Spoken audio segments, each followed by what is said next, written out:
My father has been paying for someone else's university. For 7 years, someone who is not me. I found the bank statements on a Tuesday night. My father had asked me to help him organize documents for the tax return. We had done this every year since my mother left. He handled the business. I organized the papers. At the end, we would eat together and watch television. One of those small routines that you do not know you need until you have them. That night, he received an urgent call. A broken pipe at the shop. He left, telling me to continue alone.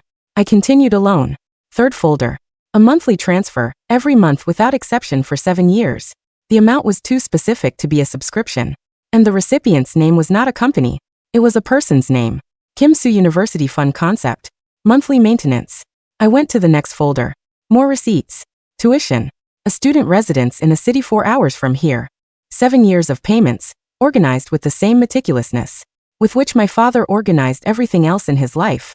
With the same meticulousness with which during all these years, he had told me that money was tight, that my public university was just as good as any private one, that he gave me everything even if it were the last thing he had. He had told me exactly that, even if it were the last thing he had. I closed the folder. I opened it again. I searched for the name on social media. Kimsu profile photo. A boy approximately my age. Dark hair, glasses, smile. I had never seen him before, yet something in my head recognized him. Before understanding why, I stared at that photo for too long until I heard the door. My father entered past midnight with his hands still wet, saying it had been a disaster. And then in his chair with the bank statements on the desk, his face changed before I said a single word. He stood in the doorframe. Dad, I said. Who is Kimsu? Silence. He entered slowly.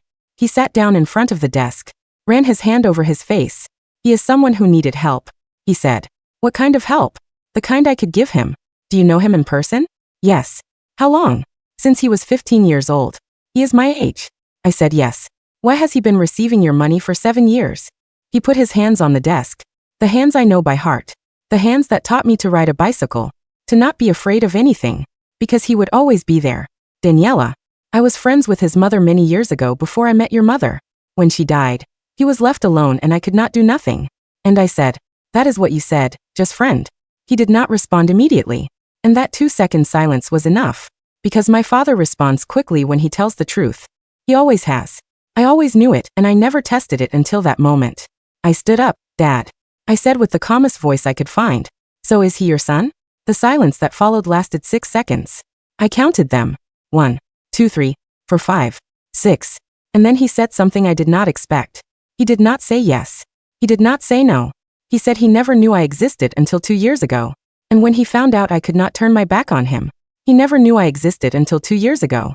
I sat on the edge of the desk. Because as my legs decided they had had enough. How old was his mother when she died? 34. And him? 19. I looked at him directly. He was 19 years old. He had no one. And you started paying for his university without telling me anything. Daniela, I have spent 7 years believing that money was tight. That we could not afford certain things. The graduation trip I did not go on. The laptop I used for 3 extra years. The courses I did not take. And in parallel, you have been paying for 7 years for the private university of someone. You never mentioned to me. His face did not move. He did not defend himself. He did not look for an excuse. He just looked at me with that expression he has when he knows he is wrong.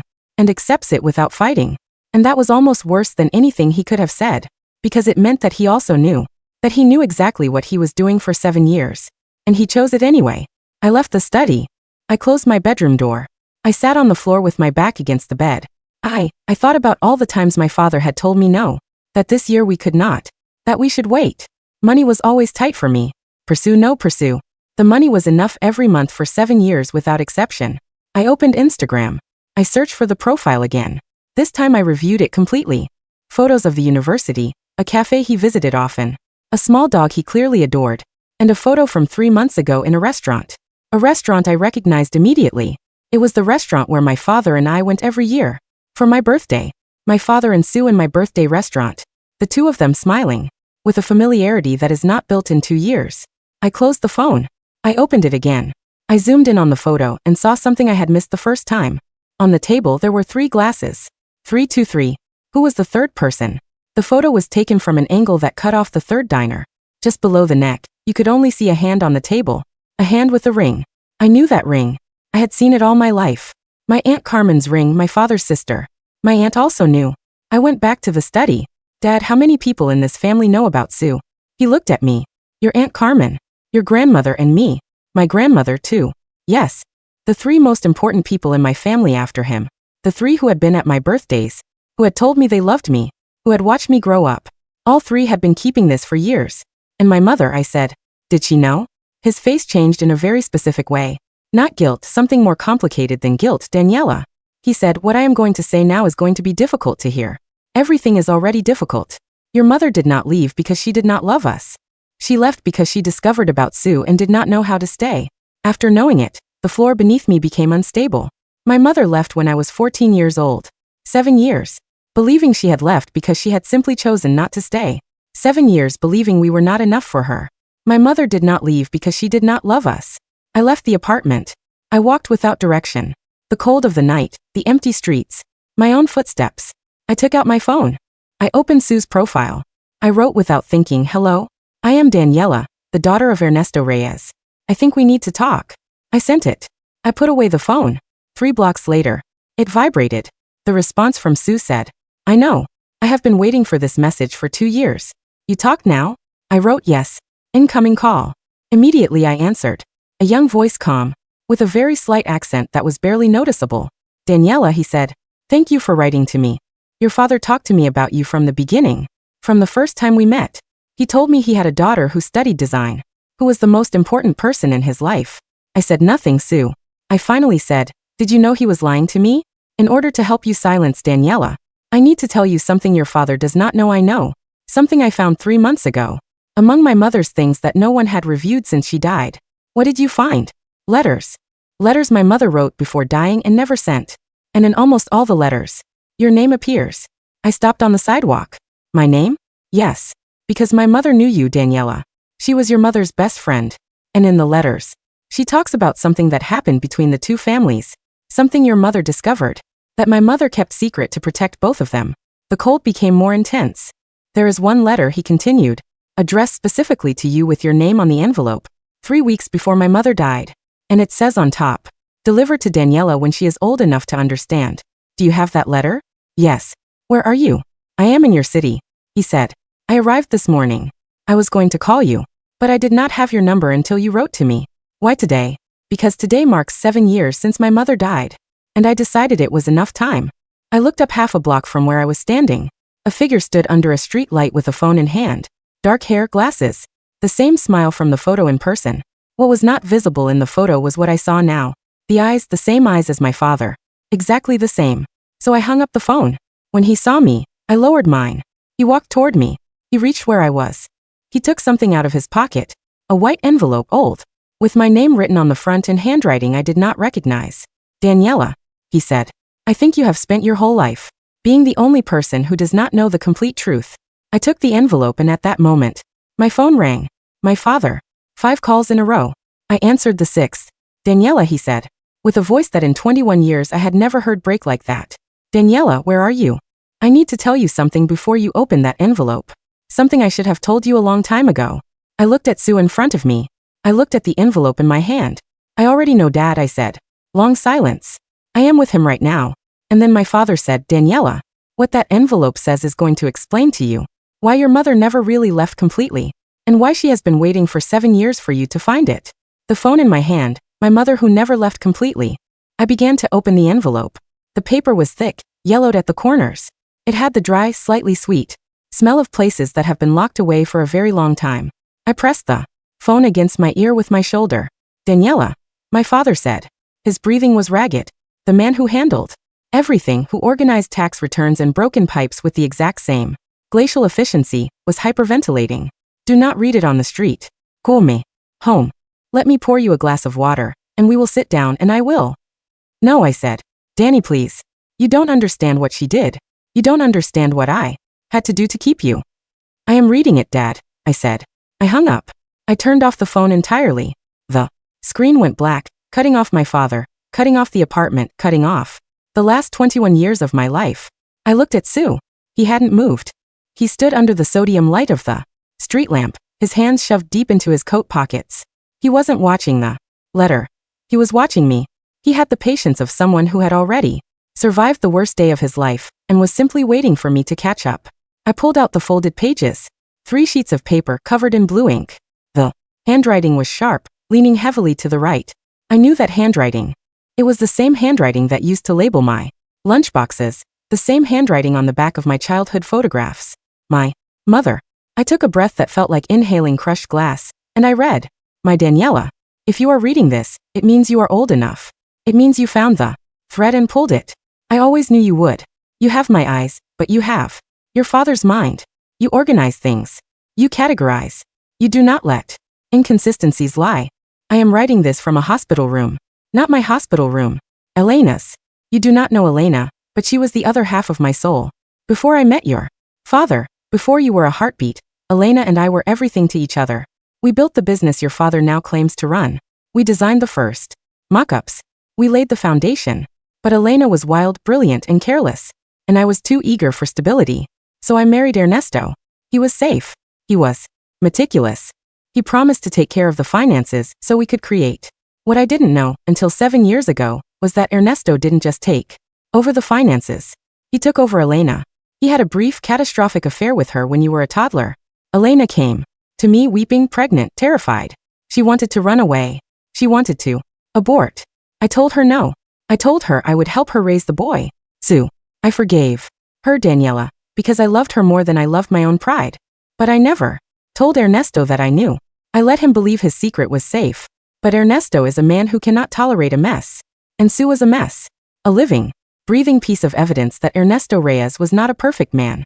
For 12 years, Elena raised Sue in the next town over. I visited them in secret. I funded them from a private account. But then Elena got sick. Pancreatic cancer. Fast. Vicious. When she was dying, I finally confronted your father. I told him I knew about Sue. I told him that when Elena passed, Sue was coming to live with us. That he was your brother. That we were going to be a real family, with all its broken pieces. Your father's face didn't change, Daniela. You know the look. That terrifying, blank calm. He told me no. He said bringing a bastard son into our home would ruin his reputation. It would ruin the business. He said he would not allow his life to become a soap opera. I told him I would divorce him. I told him I would take you, take half the business and take Sue. And that is when your father showed me the paperwork. For 10 years, Ernesto had been siphoning money from the design firm. He had forged my signature on dozens of loans. He had tied all the debt to my name, and all the assets to his. He looked at me, sitting at that wooden desk in the study, and told me that if I tried to leave with you, he would have me arrested. For fraud. He would ensure I went to prison. He would send Sue to the state foster system. And he would keep you. He gave me a choice. A meticulously organized choice. I had to leave. I had to pack my bags, walk out the door, and let you believe I abandoned you. I had to disappear without a trace, taking the blame for a broken marriage. If I did that, he promised he would not press charges. He promised he would pay for Sue's entire life, his schooling, his housing, his future. And he promised he would raise you safely. I had to choose between my freedom, Sue's survival, and your stability. I couldn't take you with me into poverty and legal ruin. I couldn't let Elena's boy starve. So I made the deal with the devil. I sold my right to be your mother so that he would pay for your brother's life. He told you money was tight, didn't he? I know he did. Ernesto hoards control. He starves the people he loves just enough so they never have the strength to walk away. He kept you dependent. He kept you local. He made you organize his papers so you would feel like his partner, while keeping the truth in the only folder he thought you'd never open. Elena dies tonight. I leave tomorrow. I am so sorry, my little organizer. I am not dead. I am in the city 4 hours north. I have been watching you grow from afar. I run a small cafe near a university. A university I made sure Sue would attend. When you are ready, when you are free of his financial grip, come find us. Love, Mom. I lowered the paper. The silence of the street felt heavier now, like the air pressure before a hurricane. The words echoed in my skull, bouncing off the walls of every memory I had ever curated. Money was tight. The graduation trip I didn't go on. The tears I cried when my friends went to Europe and I stayed behind to help him with the inventory. The way he would stroke my hair and say, "We only have each other, Danny. We have to be smart." It was never about the money. The money was always there. It was about the leash. I looked at Sue. He was taking off his glasses, wiping the fog from the lenses. With the hem of his sweater. His eyes, my father's eyes, were raw. "You knew," I whispered. My voice didn't sound like my own. It sounded like metal scraping against stone. You knew she was alive. I found out 2 years ago, Sue said quietly. When I moved to the city for university, I started going to this cafe near campus. The owner, she always gave me free coffee. She asked about my classes. She bought my dog treats. One day, I left my laptop open on the table. She saw a picture of my mother on my screen. She started crying. She took me into the back room and told me everything. 2 years, I said. And my father? Ernesto figured it out 3 months ago, Sue replied. He hired a private investigator to check on me, to make sure I wasn't wasting his money. The investigator caught a photo of me and your mother at the cafe. Ernesto drove up. The next day, I remembered the Instagram photo. The birthday restaurant. The restaurant. Yes, Sue said. Ernesto dragged me to that restaurant. Aunt Carmen was there. They ambushed me. They offered me a lump sum, $200,000 if I would transfer to a university in Europe and never speak to your mother again. They wanted me an ocean away before you graduated and started asking questions. And you said no. Sue smiled, a bitter, sad thing. I told him he could keep his money. I told him I was staying. And I told him that if he didn't tell you the truth by the 7th anniversary of my mother's death, I would drive down here and do it myself. I looked down at the letter in my hands. The paper was trembling. No, I was trembling. 7 years, 2,555 days of believing I was not enough for my mother, of believing I had to earn my father's love through obedience and frugality, of organizing his goddamn tax returns. Daniela. Sue took a half step forward, his hand hovering, unsure if he was allowed to comfort me. We were strangers, bound by blood and betrayal. Where is she? I asked. She's at her house, waiting. She didn't want to come here and scare you. She wanted you to have the choice. I looked back down the street, toward the towering shadow of the apartment building where my father was currently pacing, fabricating lies, constructing his defense. I imagined him sitting at his desk, his wet hands nervously shuffling the bank statements, calculating how to manipulate this new variable. I thought about going up there. I thought about screaming, breaking things, throwing his meticulous folders out the window. But Ernesto Reyes fed on conflict. If I fought him, he would have something to manage. He would twist it, weaponize my anger, make me look unstable just like he made my mother look like a runaway. I looked at my watch. It was 1:14 a.m. Do you have a car? I asked Sue. He nodded. Parked 2 blocks away. It's a 4-hour drive, I said, my voice finally steadying. The trembling stopped. The cold calculus of my father had been bred into me, but tonight I was using it against him. If we leave now, we can be there by sunrise. You don't want to pack anything? Clothes? Your laptop? Everything in that apartment belongs to him, I said. The clothes he bought. The laptop he made me beg for. If I take anything, he'll use it to track me. I'm leaving with what I have on. Sue looked at me for a long moment. Then he nodded. Okay, let's go. We walked in silence. The city was asleep, ignorant of the tectonic plates shifting beneath my life. When we reached Sue's car, a beat-up, dark blue sedan that smelled faintly of wet dog and vanilla, I climbed into the passenger seat. As Sue started the engine, I turned my phone back on. 17 missed calls. 12 text messages. Danny, please. Danny, she was unstable. I had to protect you. Don't ruin our family over a misunderstanding. Where are you? I'm calling the police. I opened my banking app. I had a savings account. My father had set it up when I was 15. He had access to it. I watched the balance. $4,210. Money I had saved from part-time design gigs, money he always told me to keep for a rainy day. I transferred the entire balance into Sue's account. I didn't know his account number, but he was sitting right next to me. I made him read it out loud. Are you sure? Sue asked, glancing at me as he merged onto the highway. He tracks my debit card, I said. If I buy gas, he'll know our route. If it's in your account, I become a ghost. I watched the transfer complete.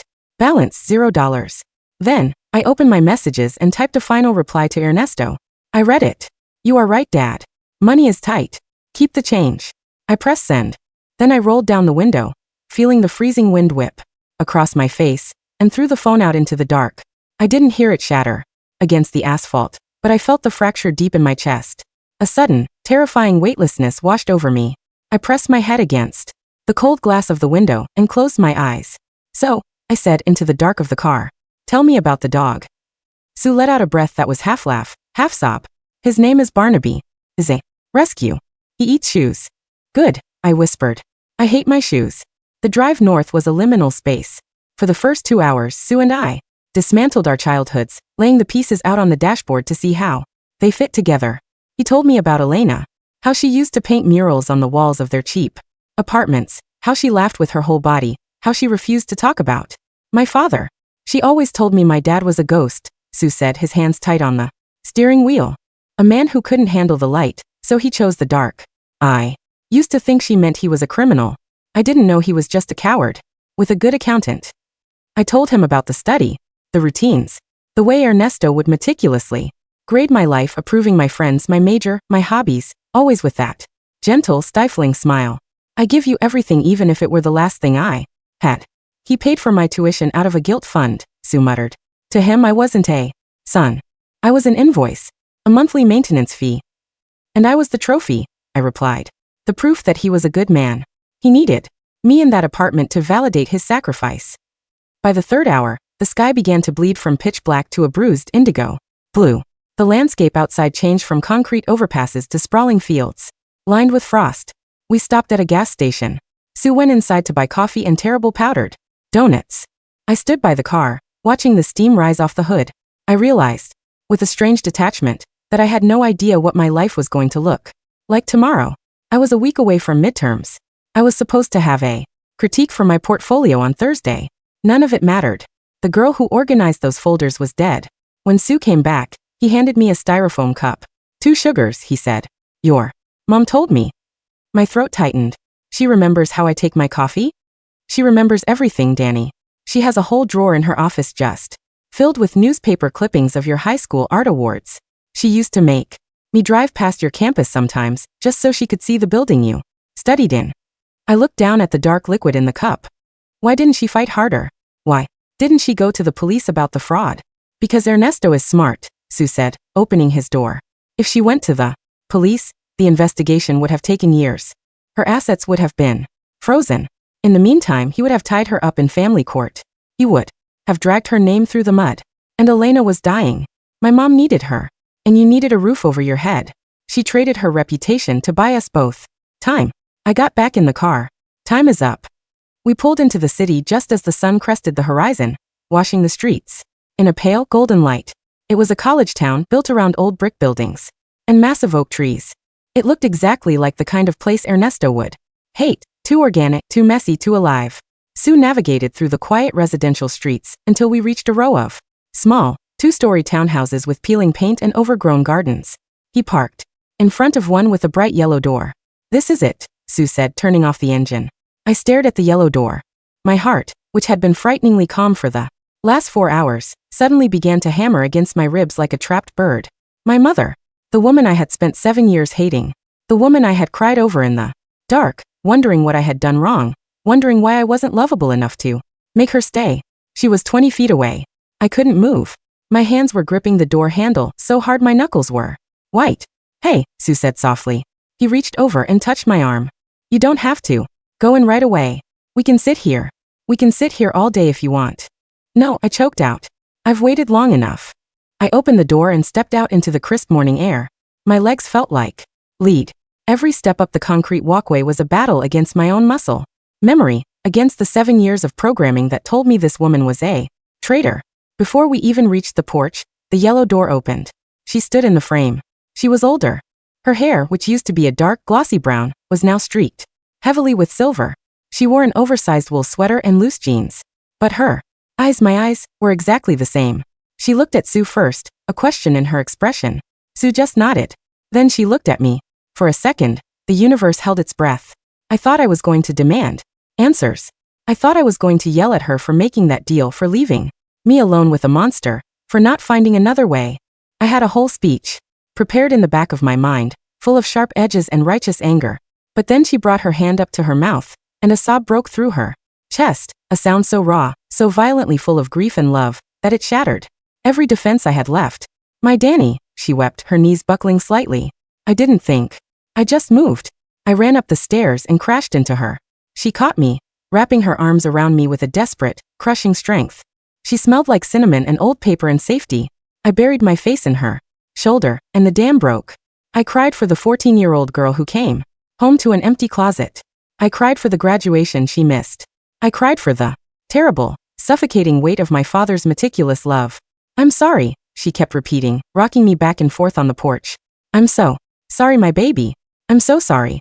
You left me with him, I sobbed into her coat. I know, she cried. I know. It was the hardest thing I've ever done. I am so sorry. We stood there for what felt like hours, a tangle of grief and reunion while Sue stood quietly at the bottom of the stairs, guarding us like a sentinel. Eventually, the cold forced us inside. The townhouse was small, cluttered, and warm.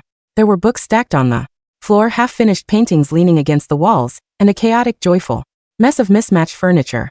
It was the exact opposite of Ernesto's sterile, organized apartment. A scruffy terrier mix, Barnaby, trotted up and sniffed my shoes before leaning against my leg. My mother led me to the kitchen.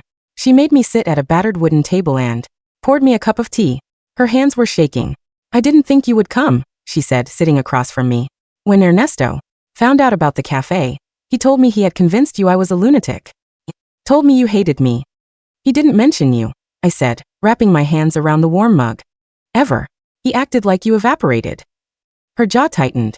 The grief in her eyes hardened into something sharper, something dangerous. Of course he did. If you don't talk about the ghost, you don't have to admit you killed it. He called me tonight, I said.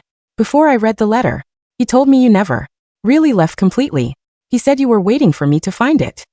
She nodded slowly. The NDA I signed. The contract that kept me from contacting you. It had an expiration date. Your 21st birthday.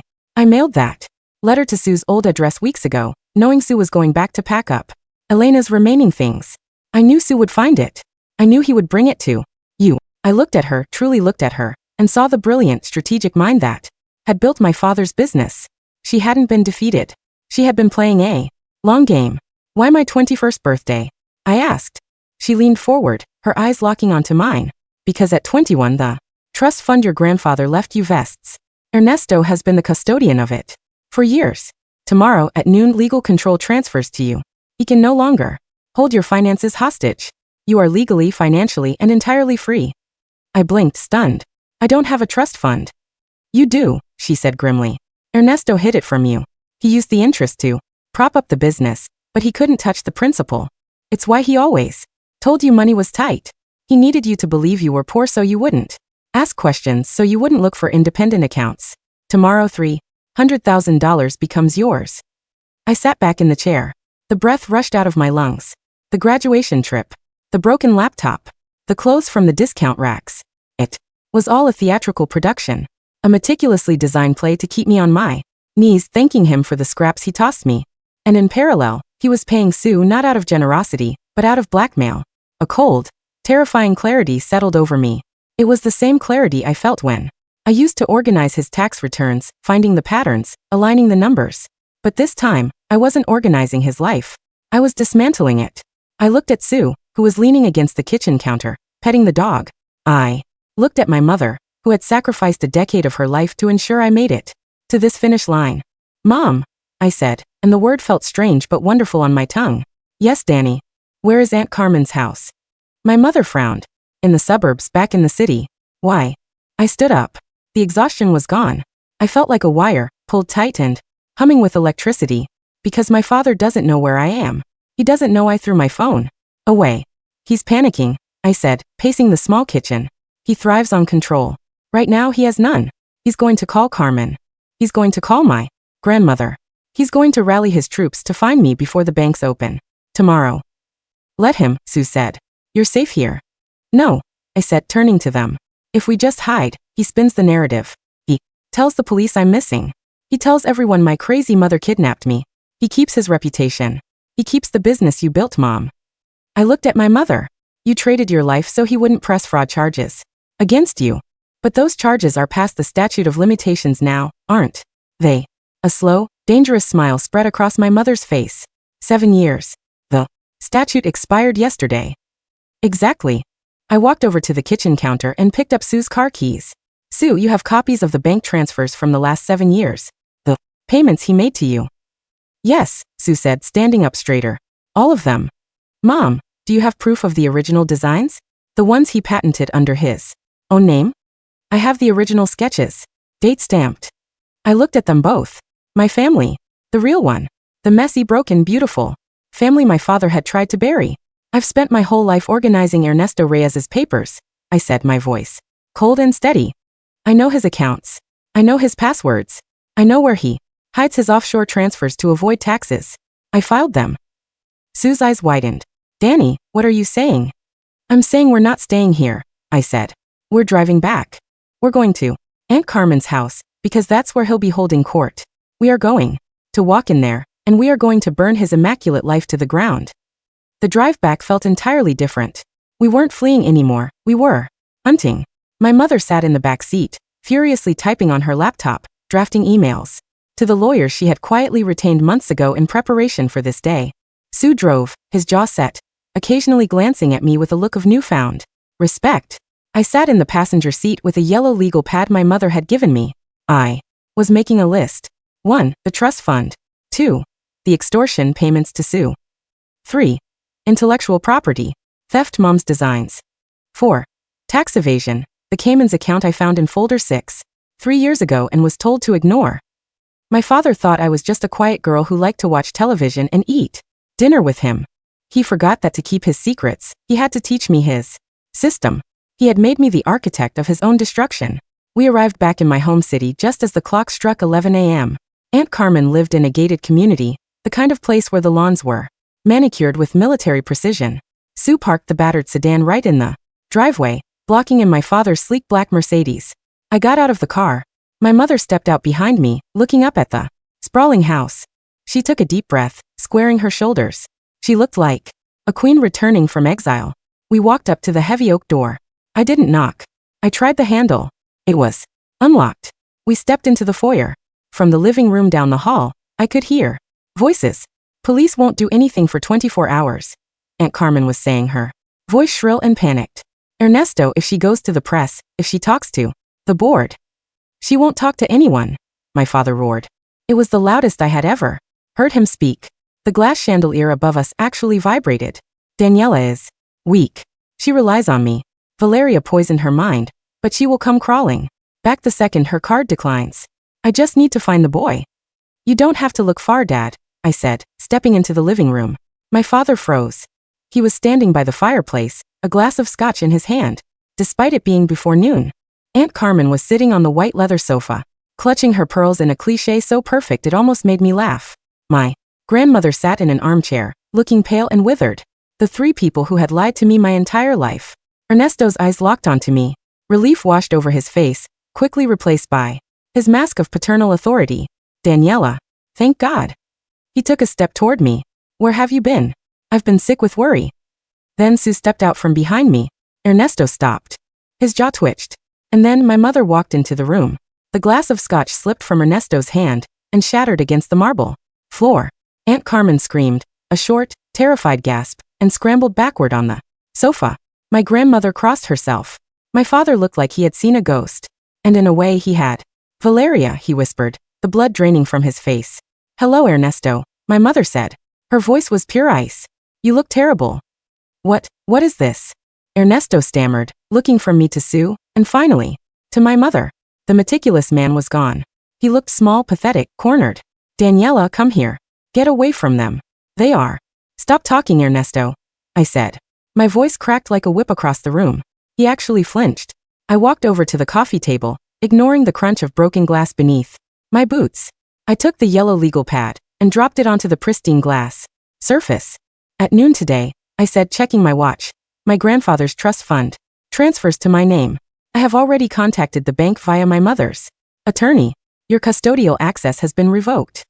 Danny, you don't understand. I said, stop talking. I looked him dead in the eyes. I didn't see the giant who had controlled my life. I saw a middle management tyrant who had built a castle on a swamp. I understand perfectly. You stole my mother's business. You blackmailed her with fabricated fraud charges. You kept her away from me to hide the fact that you fathered a child with her best friend. And you spent 7 years making me believe I was a burden, so I would never ask for what was rightfully mine. We protected you. Aunt Carmen shrieked from the sofa. Valeria was leaving. We kept the family together. Sue stepped forward, pulling a stack of printed bank statements from his jacket. He tossed them onto the table next to my notepad. 7 years of hush money, Sue said to Carmen. paid out of company accounts, categorized as maintenance. I believe the IRS would be very interested in why corporate funds were used to silence an illegitimate child. Ernesto's chest was heaving. He looked wildly around the room, realizing the exits were closing. The meticulous walls of his reality were caving in. You have no proof of anything else, Ernesto snarled, the mask finally slipping completely. His face contorted into something ugly and vicious. The designs are patented in my name. The statute of limitations on the divorce. The statute on the fraud expired yesterday. My mother interrupted, pulling her own file from her bag. But the statute on corporate embezzlement? On misrepresenting assets to shareholders? That has a much longer tail. I have every original sketch, Ernesto. I have the emails. I have the metadata. And Daniela has the offshore account numbers you made her organize last tax season. Ernesto looked at me, pure betrayal in his eyes. You went through my private folders. No, I said calmly. You gave them to me. You asked me to organize them. You were just so arrogant, so utterly convinced of my stupidity and obedience that you didn't think I knew what I was looking at. But I have your mind, Dad. I categorize. I don't let inconsistencies lie. The silence in the room was absolute. Even the ticking of the grandfather clock in the hallway seemed to hold its breath. What do you want? Ernesto asked, his voice hollow. He slumped down onto the edge of the fireplace hearth. I looked at my mother. She nodded. I want the company transferred back to my mother, I said. Every share. You will step down as CEO by Friday, citing health reasons. You will sign over the deed to the apartment. And if I refuse, he spat. Then at 12:01 p.m., Sue goes to the press with the extortion records, I said. Mom goes to the board of directors with the original patents. And I go to the Federal Tax Authority with the Cayman's account routing numbers. I leaned down, resting my hands on the coffee table, bringing my face inches from his. You lose everything, Ernesto. You go to prison. And everyone in this city will know exactly what you are. He stared at me. For a fleeting second, I saw a flicker of pride in his eyes, the twisted pride of a monster realizing he had trained his monster perfectly. Then, it was gone, replaced by utter defeat. He looked at the yellow pad. He looked at my mother who stood tall and unbroken. He looked at Sue, the son he had tried to erase, standing shoulder to shoulder with the daughter he had tried to cage. Fine, he whispered. I'll sign. We didn't stay to watch him break. We left the papers with him, gave him the attorney's card and walked out the door. When we stepped back out into the driveway, the midday sun was blindingly bright. The air smelled like cut grass and freedom. I stopped by the car and looked back at the house. The grand, imposing structure looked like nothing more than a mausoleum now. I felt a strange, profound emptiness, but it wasn't the emptiness of loss. It was the emptiness of a freshly cleared room, waiting to be filled. Sue leaned against the hood of the car, jingling the keys. So, he said, a grin breaking across his face. Does this mean I don't have to pretend to be an accounting major anymore? My mother laughed, a bright, beautiful sound that I hadn't heard in 7 years. You can study whatever you want, Sue. She turned to me and pulled me into a hug. It felt different than the one on the porch. This one wasn't fueled by grief. It was anchored in strength. What about you, my little organizer? She asked, brushing a strand of hair behind my ear. What do you want to do now? I looked at my mother, the rightful CEO of my future. I looked at my brother, who had driven 4 hours to hand me the truth. I think, I said, a smile finally cracking through the exhaustion on my face. I'm going to drop my design classes. I'm going to take the trust fund. And I think I'm going to open a restaurant. Sue groaned playfully. Please tell me it won't have 3 glasses on the table. No, I said, opening the passenger door. Just us. We got in the car. Sue turned the key. The engine sputtered to life and we drove away, leaving the meticulous, perfectly organized ruins of Ernesto Reyes in our rearview mirror. For the first time in 21 years, I didn't know what was going to happen tomorrow, and it was the best feeling in the world.